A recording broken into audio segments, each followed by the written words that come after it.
ସକାଳୁ ସକାଳୁ ଆମ ଘର ବାହାର ସାଇଡ଼ରେ ଏତେ ସାରା ଚଢ଼େଇ ବୁଲନ୍ତି। ତ ଚାଲନ୍ତୁ ମୁଁ ଆଜି ଆପଣମାନଙ୍କୁ ଦେଖାଉଛି। ଦେଖିଲେ କେତେ ସାରା ଚଢ଼େଇ, ବେଳେବେଳେ ମୟୂର ବି ବୋବାଏ ଆଉ ଘର ପାଖକୁ ବି ପଳେଇ ଆସେ। ତ ଆଜି ଗୋଟେ ନୂଆ ପ୍ରକାର ଫୁଲ ଫୁଟିଥିଲା। ଏ ଗଛଟା ମୁଁ ଆମ ଘରଠୁ ଆଣିଥିଲି।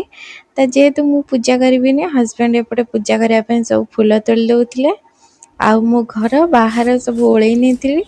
ଆଉ ତାପରେ ଏପଟେ ହଜବେଣ୍ଡ ପୂଜା ସାରି ଦେଇଥିଲେ ଆଉ ସେ ଯିବା ପାଇଁ ବାହାରିଥିଲେ। ତାଙ୍କୁ ଟିକେ ବିସ୍କୁଟ ଖାଇବା ପାଇଁ ଦେଇ ଦେଇଥିଲି। ଆଉ ଏଇଟା ତଳେ ଗୋଟେ ଗାଈ ଆସେ, ତା ପାଇଁ ଖାଇବାକୁ ଦେଇ ଦେଇଥିଲି।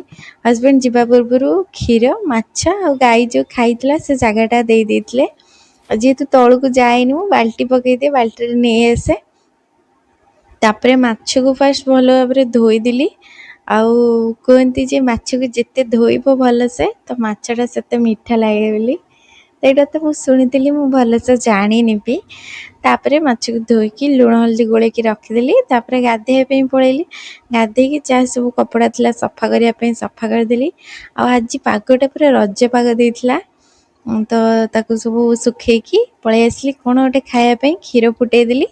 ତାପରେ ଏପଟେ ମୁଁ ଗୋଟେ ପରଟା ବନେଇବି ବୋଲି ଏଠି ଅଟାରେ ପିଆଜ, ଲଙ୍କା, ଧନିଆ ପତ୍ର ଆଉ କାଶ୍ମୀରୀ ଲଙ୍କା, ଗରମ ମସଲା ଆଉ ଲୁଣ ଦେଇକି ଅଟାକୁ ଟିକେ ଚକଟି ଦେଲି।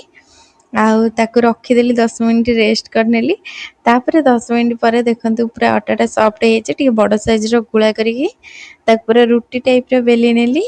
ଆଉ ତାୱା ବସେଇକି ତାକୁ ଯେମିତି ରୁଟି ସେକନ୍ତି ଏପଟ ସେପଟ କରି ଭଲ ଭାବରେ ସେକିକି ତାକୁ ଟିକେ ତେଲ ଦେଇଦେଲି। ଆଉ ତାପରେ ଏଇଟା ଫାଷ୍ଟ ଟାଇମ୍ ବନେଇଥିଲି ପିଆଜ ପରଟା, ବଢ଼ିଆ ଲାଗୁଥିଲା। ଆଉ ତାପରେ ଏପଟେ ଚାହା ବସେଇ ଦେଇଥିଲି। ତାପରେ ଚାହାକୁ ପରଟା ଖାଇ ଦେଇଥିଲୁ। ତାପରେ ମୋର ପାର୍ସଲ ଆସିଥିଲା। ତ ବହୁତ ସାରା ପାର୍ସଲ ଆସିଥିଲା। ତ ଚାଲନ୍ତୁ ମୁଁ ଆପଣମାନଙ୍କୁ ଦେଖାଉଛି। ଆପଣମାନେ କମେଣ୍ଟରେ ଜଣାଇବେ ଆପଣମାନଙ୍କୁ କେଉଁ ଡ୍ରେସ୍ଟା ଭଲ ଲାଗୁଛି। ତ ସବୁ ମାନେ 300ରୁ କମ୍ରେ, କିନ୍ତୁ 300 ଉପରକୁ ନଥିଲା, କିନ୍ତୁ ବହୁତ ଭଲ ଥିଲା। କପଡ଼ା ବି ବହୁତ ଭଲ ଥିଲା। ତ ଆପଣମାନଙ୍କୁ କେଉଁଟା ଭଲ ଲାଗୁଛି ନିହାତି ଜଣାଇବେ। ତ ଏଇଟା ହେଉଛି ଗୋଟେ ପର୍ପଲ୍ କଲର୍ ଟାଇପ୍ର, ଏଇଟା ହେଉଛି ଏମ୍ବ୍ରଏଡ଼ରୀର କାମ ହେଇଥିଲା। ଆଉ ଏଇଟା ହେଉଛି ବ୍ଲୁ କଲର୍ର, ଏଇଟା ବି ଏମ୍ବ୍ରଏଡ଼ରୀର କାମ ହେଇଥିଲା। ଆଉ ହାତରେ ଲେସ୍ ଥିଲା, ତଳେ ଏମ୍ବ୍ରଏଡ଼ରୀର ଫୁଲ ହେଇଥିଲା, ବହୁତ ବଢ଼ିଆ ଲାଗୁଥିଲା। ଆଉ ଏଇଟା ଗୋଟେ ଗ୍ରୀନ୍ କଲର୍, ମେହେନ୍ଦି କଲର୍ ଟାଇପ୍ର। ତ ଏଇଟା ପୁରା ପିଓର କଟନ୍ ଥିଲା। ତ ସବୁ କଟନ୍ ହିଁ ମଗେଇଥିଲି। ଆଉ ପୁରା ସିମ୍ପଲ୍ ଥିଲା, ଏଥିରେ କିଛି ଲେସ୍ ନଥିଲା। ଆଉ ଏଇଟା ହେଉଛି ସବୁଠୁ ବଢ଼ିଆ ଲାଗୁଛି। ଏ କଲର୍ଟା ଦେଖନ୍ତୁ, ଏଇଟା କେଉଁ ରେଡ଼୍ କୁହନ୍ତି, ରେଡ଼୍ କଲର୍ର, କିନ୍ତୁ ମାନେ ଏତେ ସୁନ୍ଦର ଲାଗୁଥିଲା। ତା ସ୍ଲିଭ୍ରେ ଡିଜାଇନ୍ ଥିଲା, ନେକ୍ରେ ଏମିତି ଡିଜାଇନ୍ ଥିଲା, ଆଉ ତା ତଳକୁ ସେଇ ଡିଜାଇନ୍ର ବି ଲାଗିଥିଲା। ତ 4ଟାକ କୁର୍ତ୍ତୀରୁ ଆପଣମାନଙ୍କୁ କେଉଁଟା ଭଲ ଲାଗୁଛି କମେଣ୍ଟରେ ଜଣାଇବେ। ତାପରେ ମୁଁ ଏପଟେ ଭାତ ହେଇଯାଇଥିଲା, ଭାତକୁ ଗାଳି ଦେଲି। ତାପରେ ହଜବେଣ୍ଡ ପଳେଇ ଆସିଥିଲେ, ତାଙ୍କ ଲାଗି 2ଟା ପରଟା ରଖିଥିଲି, ତାଙ୍କୁ ଆଣିକି ଖାଇବା ପାଇଁ ଦେଇଦେଲି। ତ ସେ ବାହାରେ ଭଲ ପବନ ଦେଉଥିଲା, ବର୍ଷା ବି ଉଠେଇଥିଲା, ତ ବସିକି ଟିକେ ଖାଇଲେ। ତାପରେ ମୁଁ ପଳେଇ ଆସିଲି ମାଛ ତରକାରୀ କରିବା ପାଇଁ। ମାଛ ତରକାରୀ କରିବା ପାଇଁ ଏଇଠି ମୁଁ ମାଛକୁ ଫାଷ୍ଟ ଭାଜି ନେଲି।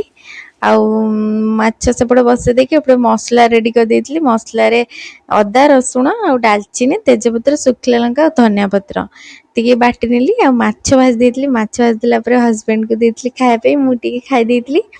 ଆଉ ତାପରେ ସେଇ ତେଲରେ ଟିକେ ଚିନି ଦେଇକି ପିଆଜକୁ ଦେଇ ଦେଇଥିଲି। ଆଉ ଯେଉଁ ବଟା ମସଲା, ଟମାଟୋ ଆଉ ହଳଦୀ, ଲଙ୍କାଗୁଣ୍ଡ, ଲୁଣ ଆଉ ଫିସ୍ ମସଲାକୁ ଗରମ ମସଲା ଦେଇକି ମସଲାକୁ ଭଲକି କଷିକି ସିଝା ଆଳୁ ଦେଇ ଦେଇଥିଲି।